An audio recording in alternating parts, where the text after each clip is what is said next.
చూస్తేనే నోరు ఊరిపోయేటట్టుగా ఉంది కదా. ఏంటి అనుకుంటున్నారా? గుత్తి కాకరకాయ కూర.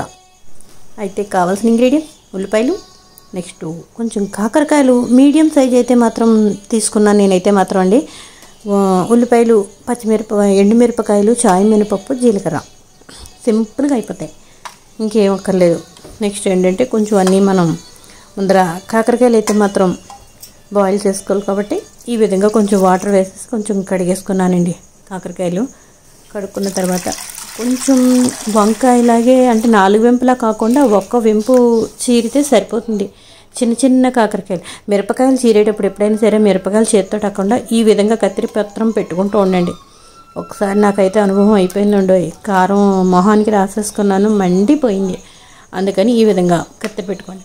నెక్స్ట్ కాకరకాయ తరిగేటప్పుడు మాత్రం చిన్నదిగా లైట్గా మధ్యలో చీరితే సరిపోతుందండి. లోపల గింజలన్నీ నేను తీసేస్తాను, లేతగా ఉంటే వదిలేస్తాను. తినేటప్పుడు అయితే మాత్రం చాలా బాగుంటాయండి గింజలు. లేతగా ఉంది చిన్న కాయ అయితే వదిలేసాను నేను.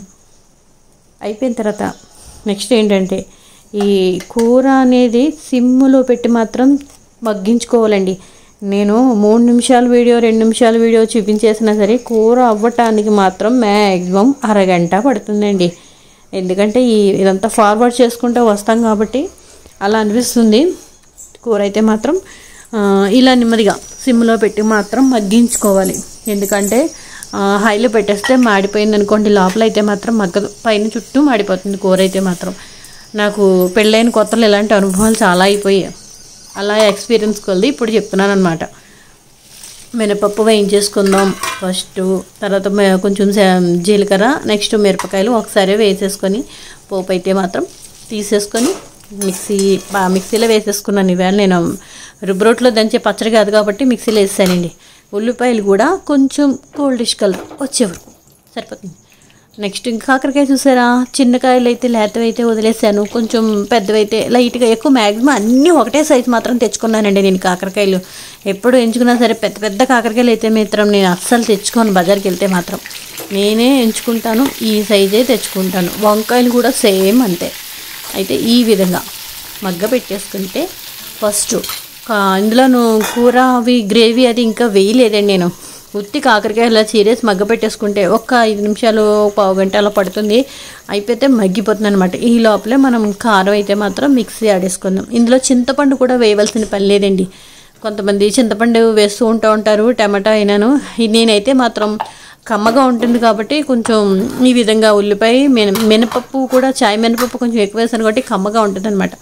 ఈ విధంగా వేసేసుకుని నెక్స్ట్ కొంచెం ఒక్క 15 నిమిషాలు 10 నిమిషాలు పడుతుందండి గ్రేవీ కూరలో అన్నిటికీ. అయితే నేను వేడి మీద అలా వేసేసాను కాబట్టి అన్నిటికీ మగ్గిపోయేటట్టుగా వేసేసాను. ఒక్కొక్కటి పట్టుకొని మళ్ళీ కూరడం అంతా నాకు పొద్దున్నే ఈవేళ అసలు టైమే కుదరలేదండి ఇంత విడివిడిగా చేయడానికి. పొద్దున్నే క్యారేజ్ చేయడానికి తెలియదే ఉంది. అయితే ఇలా వండేసుకున్నాను అనమాట. నేను మీకు చెప్పడం మర్చిపోయాను కదా, నా ఛానల్ వంటలు విశేషాలు బై లక్ష్మి. అయితే నెక్స్ట్ ఈ విధంగా అనమాట. కానీ వీడియోస్ అందరూ చూస్తున్నందుకు చాలా చాలా థ్యాంక్స్ అండి. కూర అయితే మాత్రం అయిపోయిందండి. ఈ కాకరకాయ కూర తింటే ఆరోగ్యానికి కూడా చాలా మంచిది.